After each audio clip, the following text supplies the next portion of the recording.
So today I'm going to take you along with me on my decluttering / minimalizing journey.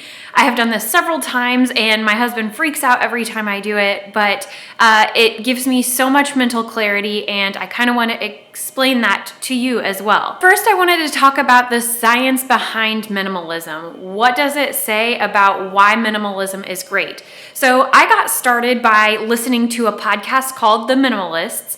Two guys, Josh Milburn and Ryan Nicodemus, and they host a podcast all about minimalism. I got really into the science behind what it means to be a minimalist and what it looks like when you declutter your life. According to the Minimalists, these two guys that I'm talking about, and I will link their website down below, the Minimalists say that minimalism is a tool that can help you find freedom. Freedom from fear, freedom from worry, freedom from overwhelm, freedom from guilt, freedom from depression, and freedom from the trappings of the consumer culture that we've built our lives around.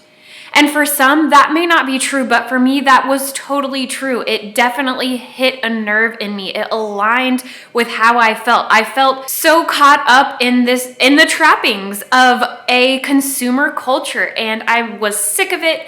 I'm done with it. I am ready to kind of free my space and focus on the things that really matter to me. Some of the things that were really important in deciding whether this was for me is asking myself a few questions. I asked myself, what do I care about? I asked myself, what makes my life meaningful? And I asked myself, who or what makes me feel connected. Once I had read something about minimalism being only for privileged people, and that really made me think, is it something that is solely for people who are privileged who can just go out and buy whatever they need whenever they need it on a whim? And after some reflection, I don't think it is. I think minimalism is the ability or the tool that allows you to focus on what really matters, what sparks joy. So I think that minimalism is for everybody. It's not just for the privileged. According to an article by Forbes, there are a spectrum of benefits for all kinds of people that want to take up minimalism. First is seniors and caregivers as well. This article says that caring for somebody in a cluttered area can really increase stress levels on both the caregiver and the being cared for. Next is people on the spectrum. The article says that some people with autism may be triggered by all of the sensory input in a cluttered area, so minimalism may be really beneficial for them. And next is children, which we are getting ready to raise a toddler. She's only 3 months, but eventually. It says that a room with cool, quiet tones that is decluttered can really help induce sleep, as well as decrease the opportunity for accidents. So if you've got a lot of clutter and you don't know where things go and things are just all over the place, the likelihood of having an accident or a choking hazard or whatever it may be increases. Lastly, the article says that there are a variety of wellness benefits for those who choose to minimalize and those who choose this decluttered lifestyle. So it says the main allergies that concern us are indoor pets, indoor dust mites, and indoor mold. So the elimination of objects, especially those with cloth or carpet or any kind of soft material, can really help with those allergies and keep you well. I think it's also really important to note that I'm not just following a trend. Minimalism became really, really popular not long ago, and that is when I got into it. However, I wanted to try it out and see if it was for me.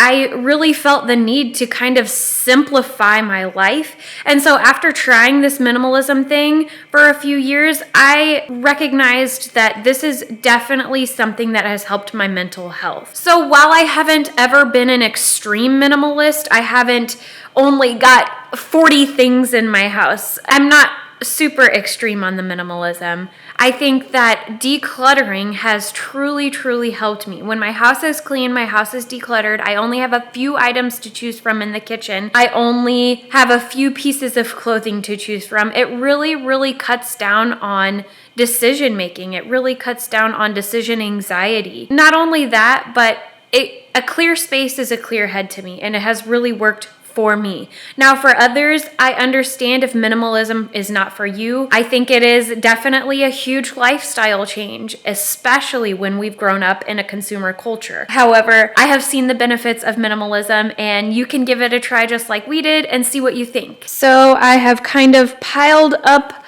all of the things that I am trying to sell or give away, and I am going to put them in the upstairs closet until I am ready to either take them to Goodwill or sell them. And here we go.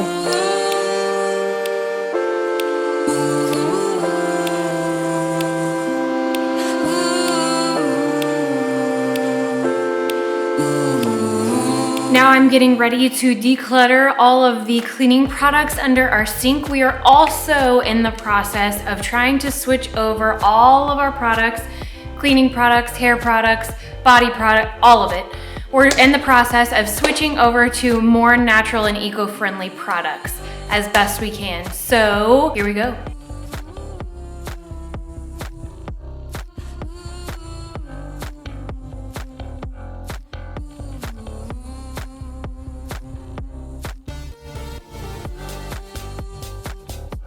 Next, I am going to declutter all of our bathroom cleaning products as well. I'm gonna bring them in here and do it.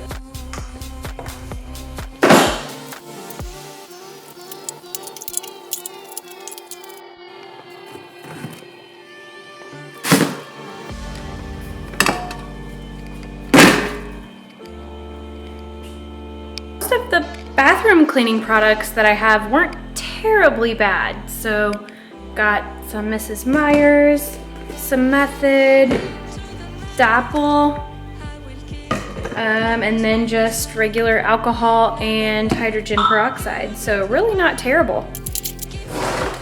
Now to do all of the dog toys.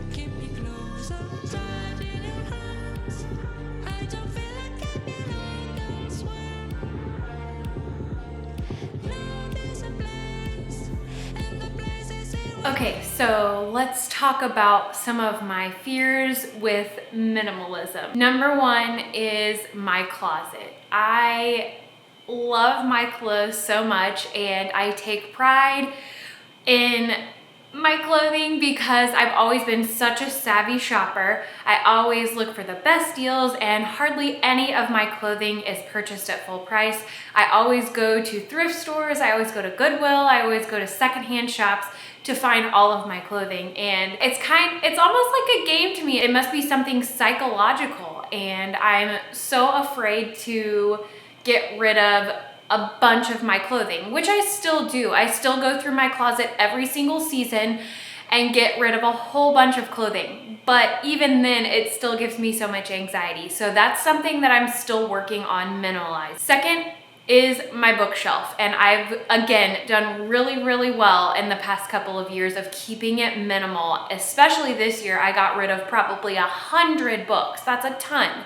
So ridiculous that I have that many, but there's still an entire bookshelf full of books up there that I need to get rid of. So I think today I am going to try to tackle getting more of my bookshelf minimalized, but definitely going to leave the closet for later. That's a huge undertaking. So I am getting ready to try to minimize the bookshelf. I wanted to talk about one of the reasons why I guess that I'm so timid to do this. I have been book obsessed my entire life. Ever since I was a toddler, I've been telling my mom that I'm going to have a big library like Belle from Beauty and the Beast does, where she swings around the library on her ladder. Well, that's just ridiculous. There's no reason to keep all of those books. There are tons and tons of ways to check out books, two of which I use. I do use our local library, and I do use our local library's app, which you can check out ebooks and audiobooks for free. It's called Hoopla, and I love it, love it, love it so much. But for some reason, I still can't get rid of my books, and I think one of the reasons is that I love the feel of a tangible book for some reason. To hold a book in your hands, especially hardcover. Is that weird? Especially hardcover books. I love holding them in my hands. I love turning a physical page. I don't know, something about it. I love looking in the book to see where I'm at. I love to see the progress that I've made physically. So there's definitely something about that. But also, another reason that I think I'm struggling to get rid of some of these books is because I have listened to so many podcasts and read so many articles that says, hey, read this book, it's life-changing, all of that. And I have read some life-changing books. And so when I have purchased those books, I put them on my shelf, but there's still some that I haven't read. I haven't read Brene Brown's Daring Greatly. I haven't read the entire Eckart Tolle A New Earth book.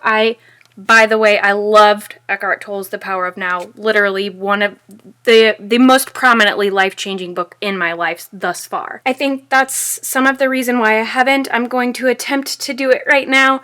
And if this doesn't work, then, oh well, we'll get to it next time.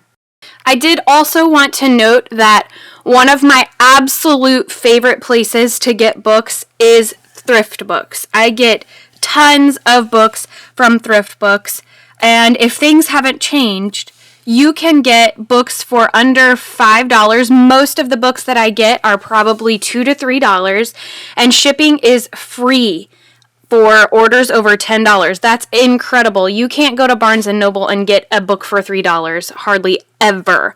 So I get most of my books from thrift books. Sometimes I'll get them at Goodwill, but thrift books is definitely the place to go if you want to purchase books. Like I said, I definitely try to make use of my library a lot more these days. I also wanted to note that another reason that I am kind of collecting books is our daughter. We've gotten a lot of adorable children's books for her, and so I'm definitely not going to be able to get rid of those.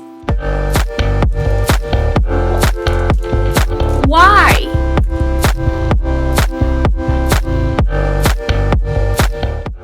Okay, why does this book make me cry every single time?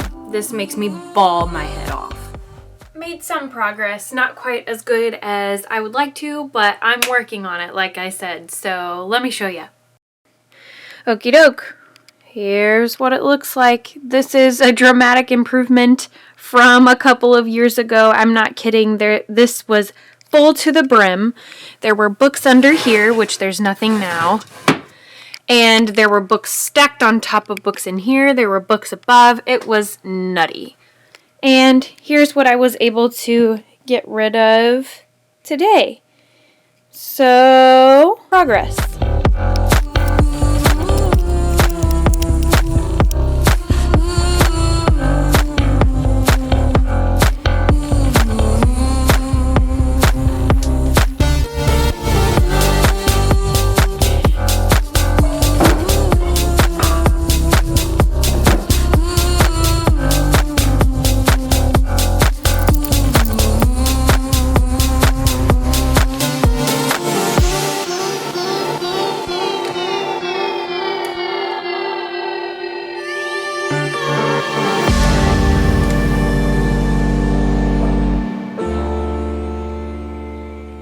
Okay, so the decluttering process is done for the day.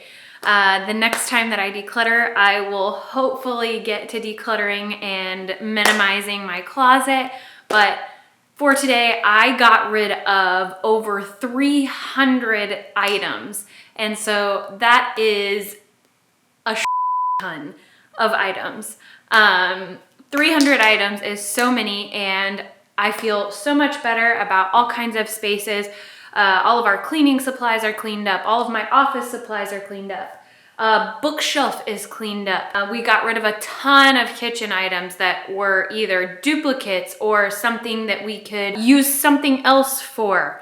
We had 2 different types of egg cookers, and you can cook eggs in a pot. That's ridiculous. Anyways, got rid of a whole bunch of stuff and feel so much better. I will be donating a lot of what I got rid of. I would say probably 80% is what I will donate, and I typically donate to Goodwill. Sometimes Salvation Army, there are a few of their philosophies that I disagree with. Typically I'll donate it to Goodwill or a local secondhand shop, and then the rest of it I am going to sell. I've kept it upstairs in our little closet so that I can sell it, but I tried to advertise it for super cheap. That way I can get rid of it, get it out of the house, and be done with it. If it doesn't sell within a week or two, I'll probably just end up donating it as well. And as always, thank you so much for being here. I appreciate you so much, and I truly hope that you gained something out of this, that you can maybe start thinking about minimizing the clutter in your life and potentially adopt a minimalistic lifestyle. I will talk to you so soon.